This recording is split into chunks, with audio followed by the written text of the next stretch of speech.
పేలుళ్ల కుట్ర కేసులో కీలక అంశాలు వెలుగులోకి వస్తున్నాయి. తెలంగాణ, ఏపీ, మహారాష్ట్ర, కర్ణాటకలో పేలుళ్లకు కుట్రలు చేసినట్టు దర్యాప్తు సంస్థలు గుర్తించాయి. 6 సభ్యులతో సమీర్ సంస్థను ఏర్పాటు చేశాడు.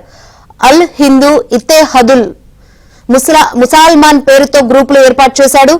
పరీక్షల శిక్షణకు హైదరాబాద్ కు వచ్చిన సిరాజ్ కు బోయగూడకు చెందిన సమీర్ తో పరిచయం ఏర్పడింది. సమీర్ ద్వారా వరంగల్ కు చెందిన ఫరాహాన్ మొయినుద్దీన్, యూపీకి చెందిన బాదర్ తో సిరాజ్ కు పరిచయమయ్యారు. ఒక వర్గానికి జరుగుతున్న అన్యాయంపై సోషల్ మీడియాలో వీరందరూ చర్చించుకుంటున్నట్లు తెలుస్తుంది. జిహాదీ చర్యల్లో భాగంగా అవసరమైతే ప్రాణత్యాగం చేసేందుకు కూడా సిరాజ్, సమీర్ నిర్ణయించుకున్నట్లు దర్యాప్తు సంస్థలు తేల్చాయి.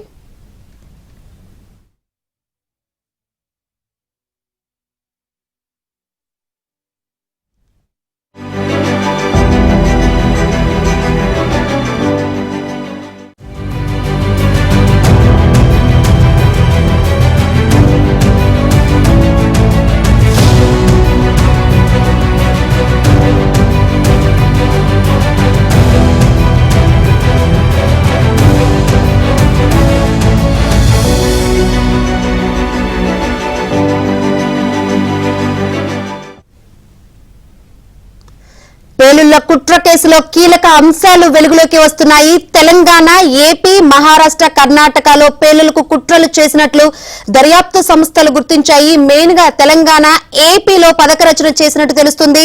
ఇక ఇదే అంశానికి సంబంధించి మరిన్ని వివరాలు అందించేందుకు మా ప్రతినిధి శశి, అదేవిధంగా విజయనగరం నుంచి మా ప్రతినిధి శ్రీనివాస్ లైవ్ ద్వారా సిద్ధంగా ఉన్నారు. ఫస్ట్ శశి దగ్గరికి వెళ్దాం. శశి, ఏంటి దీనికి సంబంధించి అప్డేట్స్? ఉగ్రకుట్ర కేసులో దర్యాప్తు సంస్థలు ఈ దర్యాప్తును ముమ్మరం చేశాయంటూ కూడా చెప్పుకోవచ్చు. ఇప్పటికే ఈ కేసులో అరెస్ట్ అయి సిరాజ్ అలాగే సమీర్ ఇద్దరు కూడా విశాఖ సెంట్రల్ జైల్లో ఉన్నారు. సో ఇద్దరిని కూడా విచారించాలంటూ కూడా ఇప్పటికీ ఈ కేసులో ఎంటర్ అయినటువంటి ఎన్ఐఏ కూడా భావిస్తోంది. ప్రధానంగా ఈ ఉగ్రకుట్ర కేసులో సిరాజ్, సమీర్ ఇద్దరు కూడా చాలా కీలకంగా ఉన్నట్టుగా ఇప్పటికే దర్యాప్తు సంస్థలు నిగ్గు తెలిచాయి. ప్రధానంగా వీరిద్దరూ కొంతమంది వ్యక్తులతో ప్రత్యేకమైనటువంటి గ్రూపులను ఏర్పాటు చేశారు. ఆ తర్వాత 6 సభ్యులతో కలిసి ఒక సంస్థను ఏర్పాటు చేశారు. ఈ సంస్థ ద్వారానే మొత్తం అంతా కూడా ఈ కార్యకలాపాలు కొనసాగించినట్టుగా కూడా ఇప్పటికే దర్యాప్తు సంస్థలు గుర్తించాయి.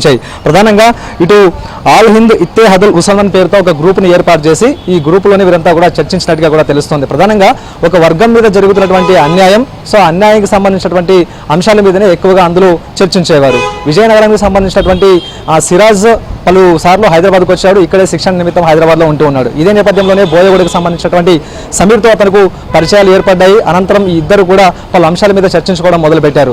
అనంతరం ఈ ఇద్దరు ప్రత్యేకంగా ముంబైతో పాటు తర్వాత ఢిల్లీలోనూ పలువురు వ్యక్తులను కలిశారు. సో వారి ద్వారా అందినటువంటి సమాచారం మేరకు ఈ కుట్రలకు ప్లాన్ చేసినట్టుగా కూడా తెలుస్తోంది.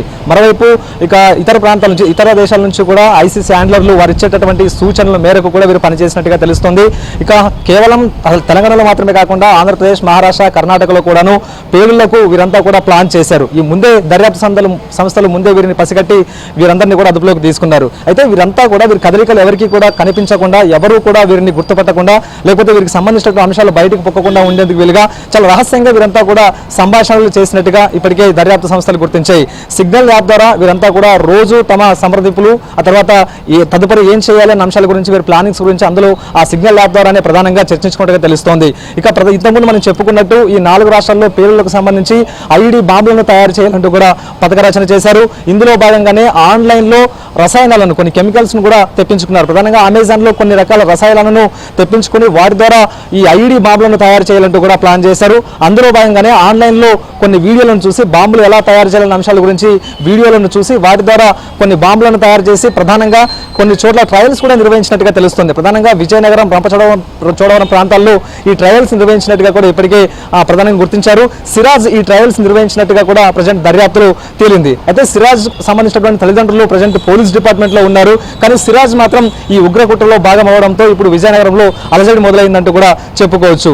సిరాజ్ ఉన్నత విద్యాభ్యాసం చేశాడు. మరోవైపు హైదరాబాద్ లో పోలీస్ ఉద్యోగం కోసం ఆయన కూడా పలుమార్లు శిక్షణ తీసుకున్నాడు. 2 సార్లు ఎస్ఐ సెలక్షన్ కోసం ప్రయత్నం చేసినప్పటికీ కూడా విఫలమయ్యాడు. మరోవైపు గ్రూప్ 2 కోసం కూడా ఆయన ప్రయత్నాలు కొనసాగించి అక్కడ కూడా విఫలమయ్యాడు. కొన్ని రోజుల పాటు 108లో కూడా ఆయన పనిచేసినట్టుగా తెలుస్తోంది. సో ఇదే నేపథ్యంలో ఉద్యోగ ప్రయత్నాలు ఆపి ప్రజెంట్ సమీర్తో స్నేహం చేసిన తర్వాత ఈ ఉగ్ర కుట్రలన్నింటిలో కూడా ప్లాన్ చేసినట్టుగా తెలుస్తుంది.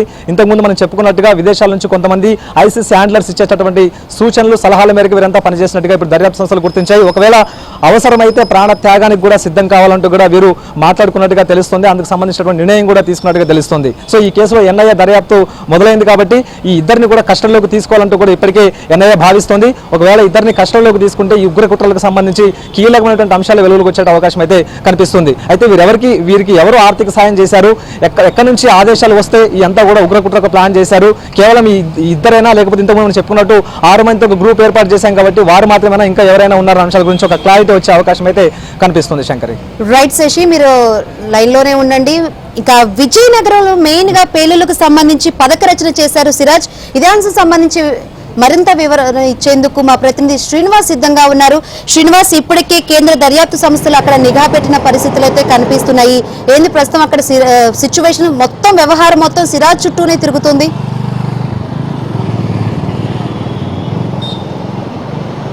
ఉగ్రలింకులకు సంబంధించి సిరాజ్ అనేటటువంటి యువకుడు చాలా యాక్టివ్గా పనిచేసినట్టు ఎన్ఐఏకి సంబంధించినటువంటి దర్యాప్తు సంస్థలు ఒక నిర్ధారణకు రావడం జరిగింది. ఎందుకోసం అంటే సిరాజ్ పైన గత 6 మాసాలుగా నిఘా సంస్థలు పూర్తి స్థాయిలో ఈయన పైన పరిశీలన కోసం ఈయన ఉంచడం అయితే జరిగిందనే విషయం చెప్పుకోవచ్చు. ఎందుకోసం అంటే గత 6 నెలలుగా వీళ్ళు ఎవరెవరితో కాంటాక్ట్ అవుతున్నారు, ఏంటంటే కొనుగోలు చేస్తున్నారు, వీరి ఆర్థిక మూలాలు ఏంటి, వీరి సంబంధాలు ఏంటి అనేటటువంటి పూర్తి అంశాలపైన ఎన్ఐఏ దర్యాప్తు కోసం వీరిపైన నిఘా ఉంచి ఇప్పుడు 2 రోజుల క్రితం రంగంలోకి దిగడం జరిగింది. వాళ్ళు వస్తూనే నేరుగా సిరాజ్ ఇంటికి, ఆబాద్ వీధిలో ఉండేటటువంటి సిరాజ్ ఇంటికి వెళ్ళారు. ఇంటికి వెళ్ళిన తర్వాత వాళ్ళ నాన్నని కానీ వాళ్ళ అన్నయ్యని కానీ మిగిలినటువంటి కుటుంబ సభ్యులను ఎవరిని కూడా అక్కడ స్పాట్ నుంచి కదలనివ్వకుండా ఇంట్లోనే వాళ్ళ నుంచి పూర్తి స్థాయిలో వాళ్ళ దగ్గర నుంచి సిరాజ్కి సంబంధించినటువంటి ప్రాథమిక సమాచారం విడివిడిగా ఒకరికి తెలియకుండా ఒకరుగా పూర్తి సమాచారాన్ని వారి దగ్గర నుంచి రాబెట్టినటువంటి క్రమంలో ఈ సిరాజ్ అనేటటువంటి యువకుడు ఇప్పటికే ఈ కెమికల్లో ఇంజనీరింగ్ చేయడం జరిగింది విజయనగరం జిల్లాలోని. అయితే ఈ నేపథ్యంతో ఆయనకి టెక్నాలజీ పరంగా పూర్తి స్థాయిలో అవగాహన ఉండడంతో సోషల్ మీడియా ద్వారా హైదరాబాద్కు చెందినటువంటి సమీర్తో స్నేహబంధాలు ఏర్పాటు చేసుకొని ఎవరైతే ఈ యొక్క ఉగ్ర భావజాలానికి ప్రేరేపితం అవుతున్నారో వారి తాలూకా వివరాలన్నీ సేకరించి ఒక 6 యువకులుగా వీళ్ళు ఒక టీమ్గా ఏర్పడ్డారనేటటువంటి విషయం పోలీసుల దగ్గర అయితే సమాచారం అయితే ఉంది. ఈ దశగా పూర్తి స్థాయిలో మరో ముందడుగేసి విచారించగా సౌదీ ఈ అబ్బాయి సిరాజ్ అనేటటువంటి యువకుడు సౌదీకి ఒక 3 సార్లు వెళ్ళడం జరిగిందనేది కూడా కన్ఫర్మ్ అయ్యారు. అయితే సౌదీకి అంత డబ్బు పెట్టి ఈయన ఎలా వెళ్ళాడు, ఇంట్లో ఉన్న వాళ్ళు ఇచ్చారా లేకపోతే వేరే సంస్థలు ఏమైనా సరే ఈయన బ్యాంక్ అకౌంట్స్లో డిపాజిట్ చేశాయా, ఎలా వెళ్ళాడు, వెళ్ళేటప్పుడు ఇంట్లో ఏమని చెప్పాడు అనేటటువంటి విషయాలను కూడా పూర్తి స్థాయిలో ఎన్ఐఏ విజయనగరం జిల్లాకి హైదరాబాద్కు సంబంధించినటువంటి ఇంటెలిజెన్స్ కేంద్ర రాష్ట్ర బలగాలకు సంబంధించినటువంటి ఇంటెలిజెన్స్ విభాగాలన్నీ కూడా సమగ్రమైనటువంటి దర్యాప్తు నిర్వహిస్తున్నాయి. ఇక్కడ గమనించాల్సిన విషయం ఏంటంటే శంకరి, సిరాజ్ ఇంట్లో అమోనియం, పొటాషియం, అల్యూమినియం పేలుడుకు సంబంధించినటువంటి సామగ్రి అంతా కూడా వీళ్ళు కొనుగోలు చేసి ఒక రూములో పెట్టి దానికి లాక్ చేసి ఆ తాళాన్ని సిరాజ్ దగ్గరే ఉంచుకున్నాడు. మరి సిరాజ్ దగ్గరే ఆ తాళం ఉండేటప్పుడు ఆ గదిలో ఏముంచాడు, ఎందుకు ఆ గదిలోకి ఎవరిని వెళ్ళనివ్వట్లేదు అనేటటువంటి విషయాలను పోలీస్ శాఖలో ఉండేటటువంటి వాళ్ళు ఒక్కసారైనా వాకప్ చేయాలి. ఎందుకుంటున్నా వాళ్ళ నాన్న కావచ్చు, వాళ్ళ అన్నయ్య కావచ్చు, వాళ్ళు పోలీస్ శాఖలో ఉన్నారు. అంటే ఈయన్ని పూర్తిగా ఈయనకి స్వేచ్ఛించి ఈయన పూర్తిగా పక్కన పెట్టేశారా, ఈయన స్వతంత్ర భావజాలంతో ఈయన వ్యవహరిస్తున్నాడా అనేటటువంటి విషయాలను కూడా ఇప్పుడు పోలీసులు దర్యాప్తు చేస్తున్నారు.